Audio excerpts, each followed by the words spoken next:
안녕하세요. 도전 코인벨 10월 7일 오늘 영상 시작하도록 하겠습니다. 지금 촬영하는 시점은 오전 8시 20분이고요. 오늘 새벽 오전에 나왔던 이슈들을 간단히 체크하고 이캐시 한번 보도록 할게요. 일단은 간단히 한번 보겠습니다. 미국 법무부에서 암호화폐 전담 단속팀을 출범했다라고 합니다. 목적은 사이버 보안 및 돈 세탁 관련해서 규제하기 위한 부분 때문에 전담 단속팀을 출범시켰고 전문가들로 구성을 이루었다라고 합니다. 어느 정도 이제 암호화폐로서 조금씩 인정해가는 부분이 되고 있지 않나라고 보고 있습니다. 이전 같은 경우에는 이런 대처가 없었는데 최근 들어서 이제 비트코인 ETF 승인을 눈앞에 두고 있는 상황이다 보니까 조금 더 이제 보안이나 이런 부분들을 확실하게 하기 위해서 전문가들 구성을 한 걸로 보이고 있고요. 자, 오늘 발표된 연준 보고서에서 이 디지털 통화가 달러 의존도를 감소시킬 수도 있다라는 이런 또 전망을 내비치기도 했고요. 자, 다음은 이제 비트코인이 최근에 저항대를 뚫고 올라오니까 정말 엄청난 상승을 보여주고 있습니다. 그리고 앞서 말씀드렸던 대로 이번 10월 달 SEC에서 비트코인 ETF 관련해서 발표가 있죠. 승인이 나느냐 안 나느냐 이 부분에 대해서 굉장히 좀 사람들이 많은 기대를 하고 있고 이미 승인이 날 거라는 기대감 때문에 비트코인이 좀 강한 기대감이 반영이 되어서 올라가고 있는 것 같습니다. 그래서 충분히 좋은 모습을 이어갈 수가 있지만 그래도 방심하시면 안 돼요. 그래서 시가총액이 1조 달러를 회복을 했고 하나로는 한 1100조, 1200조 정도 되겠죠. 그러니까 엄청나게 또 다시 한번 거래 대금이 붙고 있고요. 그리고 뱅크 오브 아메리카는 여러분들도 아시다시피 미국의 가장 큰 은행 중에 하나죠. 근데 뱅크 오브 아메리카에서 발표된 내용에 따르면은 지금 현재 같은 경우에는 보고서에 따르면 미국인의 대략 한 15% 가까이 되는 한 2100만 명 되는 국민들이 암호화폐를 보유하고 있는데 내년이면은 이의 2배 넘는 수치에 달하는 한 30%에서 33%, 즉 3분의 1이 암호화폐를 보유할 거라는 전망을 가졌습니다. 자, 아래 내용들 보게 되면은 2022년까지 미국인의 3분의 1이 암호화폐를 보유 및 사용할 것으로 예측하고 있다라고 전망을 했고 암호화폐 보유자는 평균 38세 백인 남성으로 연봉은 약 11만 달러로 하나로 한 1억 2, 3천 정도 되겠죠. 그래서 가장 젊은 연령층인 18세에서 24세는 전체의 3%.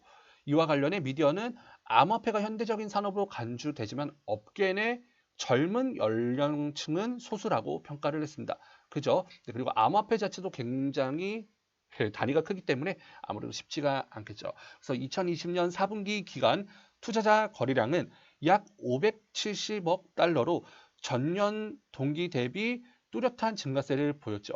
엄청난 상승세를 보여주고 있다고 볼 수가 있겠습니다. 그래서 여기도 아래 표가 있죠. 급격하게 늘어나는 모습이 있습니다. 그리고 확실히 비트코인 ETF 승인을 앞두다 보니까 미국에서 관련 이슈들이 좀 많이 나오는 것 같아요. 그래서 조금 승인으로 기울지 않을까라는 기대감을 많이 갖고 있고요. 확실하게 승인이 난다라고 하면은 비트코인 같은 경우에는 훨씬 더 강한 반등을 일으킬 수가 있겠죠. 자, 그리고 다음 뉴스는 멕시코 증권 거래소의 CEO인 이 호세 우리올 보시는 암호화폐 관련 선물 상장에 대해서도 고려하고 있다고 했습니다. 그리고 최근에 나온 뉴스인데 퉁가라는 나라에서도 2022년 5월에 이 암호화폐 법정화폐로서 인정하는 부분에 대한 법안을 또 제출하면서 이 퉁가에서도 정말 정식 화폐로서 인정을 해서 사용할 것이다라는 뉴스가 나왔었죠. 최근에 이런 뉴스들이 굉장히 많이 나오고 있습니다. 브라질 같은 경우에도 지금 고려하고 있다라고 할 만큼 전 세계적으로 이 암호화폐 관련해서 이슈가 많이 나오고 있고, 엘살바도르 같은 경우에는 화산 지열을 이용해서 비트코인 채굴을 한다라고 하니까 얼만큼 이 비트코인에 대해서 긍정적으로 생각하고 있는지 우리가 확인할 수 있겠죠. 자, 그러나 이런 좋은 뉴스들이 있음에도 불구하고 비트코인이 굉장히 잘 올라감에도 불구하고 이케씨 많이 답답하시죠? 많이 힘드실 거예요. 일단은 쉽지 않습니다. 네, 정말 쉽지 않고 어떤 방향성으로 올라갈지 아직까지 예측이 되지 않는데 너무 변동이 적어졌습니다. 그래서 제 개인적인 의견을 여러분들께 한번 말씀을 드려볼까 하는데 말 그대로 제 개인적인 의견이기 때문에 참고만 하고 보시면 좋을 것 같아요. 참고로 저도 이케시에 물려 있습니다. 네, 그래서 제 의견이니 한번 봐주시면 좋을 것 같아요. 하지만 저 같은 경우에는 길게 가져갈 거라고 지금 생각을 하고 있기 때문에 크게 지금의 이 흐름에 대해서 일일비 하려고 하지 않고 있습니다. 자, 일단 비트코인이 6,100만 원이었던 전고점, 저항대를 뚫다 보니까 엄청난 상승세를 이어나가고 있습니다.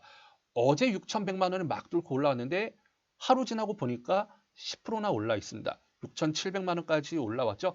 정말 엄청난 상승세를 보여주고 있는데 최근에 이 상승세를 보여줄 때 오히려 이캐시는 조금씩 빠지고 있죠. 자, 이캐시 일단은 업비트도 보고 지금 여기서도 볼 건데 왜 두 가지를 말씀드리냐. 일단 리브랜딩이 되고 이캐시가 빗썸에서 이캐시는 이전에 비트코인 ABC일 때, 캐시 ABC일 때의 그 차트가 다 사라지고 완벽하게 지금 차트로만 남아있죠. 하지만 업비트 같은 경우에는 리브랜딩이 되고 이전의 차트 흐름도 그대로 남아 있습니다. 그래서 이 두 가지를 고려해서 볼 건데 일단은 빗썸 기준으로 볼게요. 빗썸 같은 경우에는 리브랜딩 공시가 뜨고 그리고 지갑이 닫히는 동안에 시작점 대비해서 10배 이상까지 올랐었습니다. 3일 동안에. 정말 엄청난 상승이 있었었죠. 그런데 그 이전의 상승까지 봤을 때는 더 큰 상승이 있었었죠. 어쨌든 10배 넘는 달하는 엄청나게 큰 상승세를 보여주고 바로 지갑이 열리고 쭉 떨어졌습니다. 그래서 지금 보신 것처럼 엄청난 하락이 나오고 지금 자리 잡아가면서 볼린저 밴드 상으로 계속해서 응축이 되어가고 있는데 자, 이 업비트 기준으로 봤을 때도 요때 이제 8월 달부터 상승하기 시작했고 리브랜딩 공시가 뜨고 완전히 폭풍 상승을 했습니다. 요때는 조금 주춤한 모습을 보여줬죠. 그러나 어쨌든 두 달 동안에 시작점 대비해서 마찬가지로 10배 넘는 상승을 보여줬고 그리고 지금 리브랜딩이 되고 완전히 쭉 무너진 조정을 받고 여기서 리브랜딩 되고 계속해서 좀 지지부진한 모습을 보여주고 있습니다만 일단은 많이 올랐어요. 그러니까 너무 많이 올랐어요. 단기간에 많이 오른 코인들은 조정을 당연히 거칠 수밖에 없다라고 보고 있습니다. 일단은 이캐시뿐만 아니라 다른 코인들도 마찬가지라고 보고 있어요. 시작점 대비해서 단기간에 정말 몇 배, 10배 이상 달하는 급상승이 나왔다. 그러면 당연히 그 조정의 폭도 그리고 조정의 시간도 길어질 수밖에 없겠죠. 지금 이캐시가 바로 그 구간이라고 보고 있습니다. 그리고 이캐시 같은 경우에는 100만 분의 1로 액면 분할을 해서 상장을 했는데 이 부분이 투자자들에겐 굉장히 메리트가 있으면서 또 심리적으로도 조금 심리적으로 싸움을 해야 한다라고 해야 할까요? 그러니까 기관 투자자와 좀 싸움을 해야 하는 부분이라고 봐야 할 것 같아요. 일단 가격이 너무 싸고 사람들이 1원도 안 되는 가치를 생각하다 보니까 이거는 그래도 적어도 코인이고 어쨌든 법정화폐로서 인정을 받거나 혹은 그게 아니라고 하더라도 거래소에 있는 대부분의 코인들이 최소 못해도 10원 이상은 가는데 이거 1원도 안 된다? 무조건 1원을 갈 거야.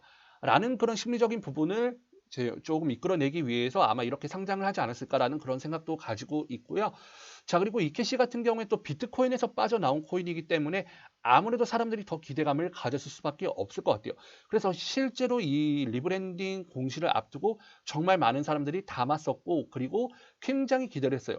근데 아마 이걸 기관 투자자들이 좀 심리적으로 이용하지 않았나라고 보고 있고 조금 계속해서 시간을 더 길게 가져가고 끌고 조금씩 조정을 주거나 아니면 여기서 횡보를 계속하면서 많은 개미들을 좀 털어내고 나중에 올라가지 않을까라는 생각을 하고 있습니다. 어쨌든 시작점 대비해서 정말 많이 올라가는 건 사실이잖아요. 그죠? 빗썸 같은 경우에는 리브랜딩 되고 10배 이상 올랐었고요. 비트 같은 경우에는 아쉽게도 정말 이때 수수료만 엄청나게 빼먹고 그리고 상장했을 때는 바로 지갑을 오픈해 버리면서 좀 우리가 기대할 만한 그런 좋은 결과가 없었었죠. 그래서 좀 많은 아쉬움이 있습니다만 결국 여러분들 버티셔야 할 것 같아요. 일단 버티셔야 할 것 같은 게 자, 비트코인이 어쨌든 ETF 승인이 나고 그리고 연말까지 전망이 좋다라고 하면은 증시 역할을 하는 비트코인이 올라간다. 그러면 자연스레 다른 코인들도 그렇게 쉽게 무너지진 않거나 혹은 자연스레 조금씩 우상향하는 모습이 분명히 나올 거라고 보고 있습니다. 이캐시도 마찬가지로 그런 흐름이 나올 수 있을 거라고 보고 있고요. 최근 며칠 동안 하락이 나왔지만 자세히 볼게요. 자, 여기 저점을 찍고 그 다음 아래 꼬리점으로 볼게요. 그 다음에 여기가 저점이죠. 그 다음 아래 꼬리점이 여기죠. 그 다음이 지금 현재 여기입니다. 그죠? 조금씩 올리고 있어요. 우리가 티가 안 날 뿐이지 조금씩 올리고 있고요. 자, 이 빗썸으로 봐도 똑같습니다. 빗썸 같은 경우도 여기에 저점, 여기에 저점, 여기에 저점, 여기에 저점 조금씩 올라가고 있죠. 그리고 볼린저 밴드상으로 어쨌든 많이 수축이 된 상황이기 때문에 요때 한번 수급이 붙으면서 올라가게 된다라고 하면은 자연스레 쭉 벌어지면서 큰 상승이 나올 가능성이 충분히 있습니다. 그래서 지금 제가 개인적으로 생각하기로는 기관들이 어쨌든 상장하는 과정에서도 100만 분의 1이라는 엄청나게 큰 액면 분할로 이 개인 투자자, 개미 투자자들의 심리적인 부분을 좀 건드린 것 같고요. 그 부분을 통해서 조금 개인들의 물량을 털어내기 위한 작업이라고 보고 있습니다.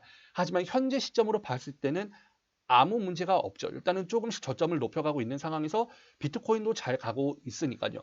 물론 아쉬운 부분은 비트코인과 좀 디커플링 돼서 가는 흐름을 보여준다. 이런 부분은 아쉽지만 메이저 코인 흐름들이 지금 조금 좋은 모습을 보이고 있기 때문에 메이저 코인들이 또 잠깐 조정을 거칠 때 반등을 주거나 아니면은 우리가 방심하는 사이에 갑자기 들어올리는 그런 모습이 나올 수도 있으니까 이케시에 대해서는 조금 더 긍정적으로 그리고 여러분들이 믿으신다면 조금 더 길게 가져간다라고 생각하시면 될 것 같아요. 저도 이런 이상 충분히 갈 수 있을 거라고 보고 있습니다. 하지만 그게 언제가 될지 모르고 조금 더 긴 시간을 투자해서 가져간다라고 하면은 충분히 이케시도 가치로서 발휘할 수 있지 않을까라고 보고 있습니다. 그래서 긍정적으로 생각하시면 좋을 것 같고요. 이번 10월달 같은 경우에 비트코인 ETF 승인도 있지만 이케시 자체 내에도 아발란체 도입에 대해서도 이슈가 있죠. 네, 그렇기 때문에 이케시는 이슈가 10월, 11월까지도 아직 남아있는 상황이기 때문에 여러분들이 너무 마음 급하게 보시기보다는 조금 더 여유를 갖고 보시면 좋을 것 같아요. 자, 여러분들이 지금 생각하셨을 때, 아, 다른 코인들은 올라가는데 왜 내 코인만 안 올라가? 나도 그냥 이거 빨리 팔아버리고 딴 걸로 수익을 낼까? 라고 해서 빼잖아요. 여러분들 과연 수익 낼 수 있을 것 같은가요? 쉽지 않습니다. 물론 수익 내실 수 있는 분들도 있죠. 빠른 선택을 통해서 수익을 내실 수도 있지만 10명 중에 정말 절반 이상은 절반 훨씬 이상 될 것 같아요. 정말 7, 80%는 아마 대부분 네, 더 오히려 손해를 입지 않을까라고 보고 있습니다. 그래서 여러분들이 이 이케시에 대해서 공부를 하고 이케시에 대해서 믿고 들어왔다라고 하면은 그 소신대로 믿고 가야지 괜히 그 순간에 휘말려서 여러분들이 결정을 한다. 라고 하면 오히려 더 큰 독이 될 수 있기 때문에 여러분들의 신중한 결정으로 꼭 좋은 결과 얻어가셨으면 좋을 것 같습니다. 어쨌든 네, 앞으로 좋은 결과 있길 기대해 보겠고요. 오늘 영상 여기서 마무리 지을게요. 감사합니다.